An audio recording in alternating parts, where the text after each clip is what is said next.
It's the return of the Firewolves. I'm delighted to be here with you again today, and I really want to compliment all of you on the wonderful questions that you submitted. So let's get into it. A lot of you guys ask questions about what my opinion of removing this dam is, and I have to say, listen, obviously being an ecologist and a restoration ecologist, I think it's very exciting, but the caveat is that the best studies that were done, like in 2006, indicated that there are a lot of areas that still need to be studied before it's implemented. But down the road, absolutely, I think we can get rid of this puppy. And how should it be done?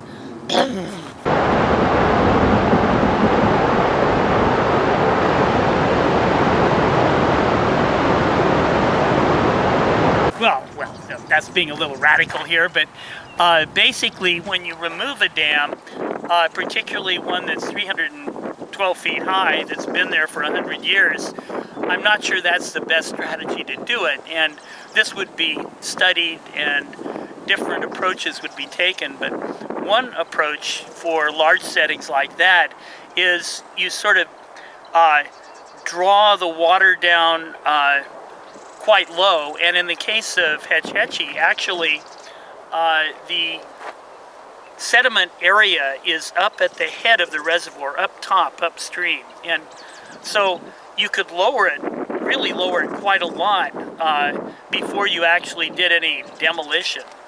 And oftentimes, if there's flowing water that has to bypass in some of the large river designs, you breach part of it, you destroy part of it, but leave another part intact.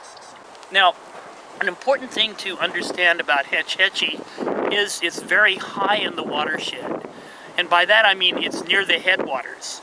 So the sediment that has been eroded from the zone of erosion at the headwaters has been transported down to what is now Hetch Hetchy Reservoir, and it has fallen in at the top.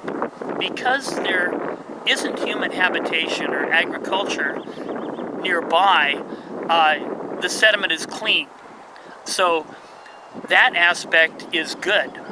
Now, as I think I said before, dams are nutrient and sediment traps, meaning that nutrients, coarse particulate organic matter, leaves, etc., and sediment that's eroded comes down and settles out. The normal course of events would be what's called the river continuum, where it flows down and gradually, eventually reaches the ocean. That's how we have our sandy beaches. But the bottom line here is it flows downstream naturally and is replaced.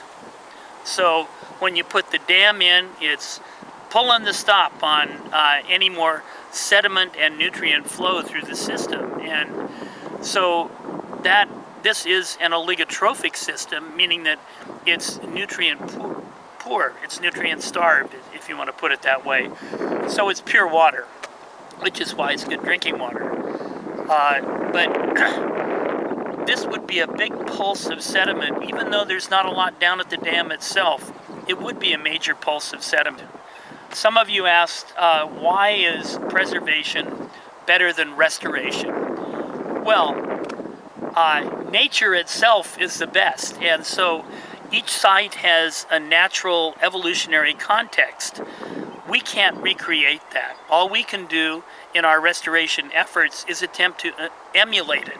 So in terms of mitigation, because our mitigations often fail, they're of poor quality, we are required then to replace much more than we destroy. And the common ratio here is 3 acres of creation to 1 acre of destruction. But in some systems, like the vernal pools up at UC Merced, if they take a vernal pool, they have to recreate it at a ratio of 10 to 1.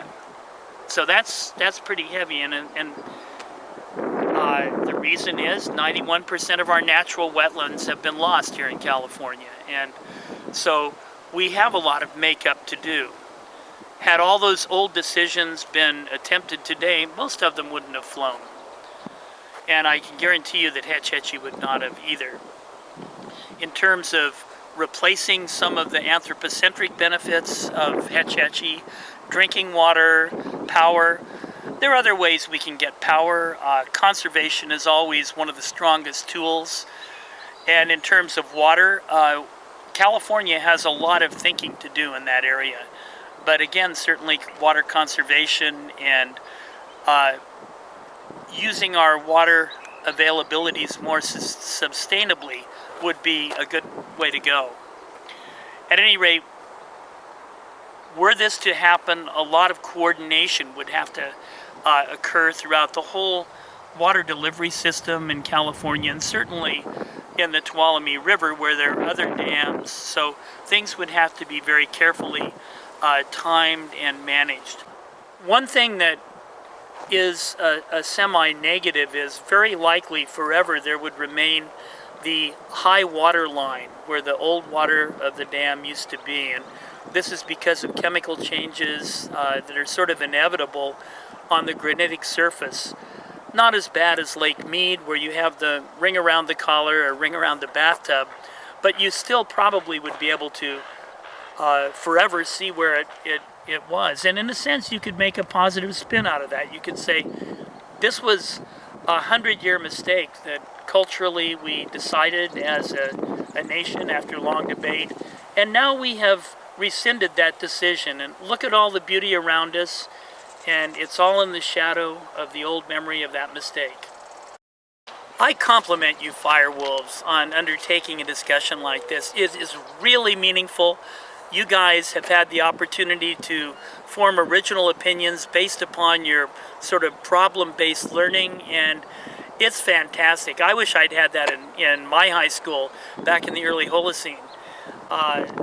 You know, this shows you how there are many sides to a debate. Something as superficially simple as removing a dam is interlaced with cultural, historic, it's like a GIS map, all these overlying layers of complexity. So it's not a simple question of leaving it there or taking it down. Rather, it's understanding the process and participating in it. And you can do that. You can send your opinions and send your discussion to the National Park Service and other groups that are involved in this decision-making process. I wish all of you the best of luck in your debates. I'm going to come to the ones that I can. I wish I could come to them all, but flame on. I'm really looking forward to this, and I think it'll be an exchange that you'll never forget. Looking forward to seeing you in a couple of days.